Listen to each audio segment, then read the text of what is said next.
Hello বন্ধুরা, কেমন আছো? আশা করছি ভালো আছো। আমি দেখো একদম রেডি হয়ে গেছি। কোথায় যাচ্ছি তো চলো তোমরা দেখতে থাকো ব্লগটা, বুঝতে পারবে। আমি আর মা রেডি হয়ে বেরিয়ে গেছি। দেখো আজকের ওয়েদারটা খুবই ভালো, সারাদিন ধরে বৃষ্টি হয়ে গেছে।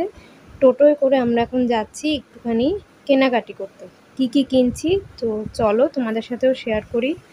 দেখো প্রথমে আমরা মিষ্টির দোকানে চলে আসলাম, মিষ্টি নিয়েছি। তারপরে এই কাকুটার দোকানে চলে এসেছি, কাকুর দোকান থেকে আমরা কর্পূর নিয়েছি, মানে ঠাকুরের যা যা সামগ্রী সেটা নিয়েছি। প্লাস দুটো আসন নিয়েছি। আর কি আসন নিয়েছি সেটা অবশ্যই তোমাদের যখন ঠাকুরকে বসাবো সেই আসনে সেটা দেখাবো। তো এবার এগুলো নিয়ে আমরা বাড়ি চলে আসব।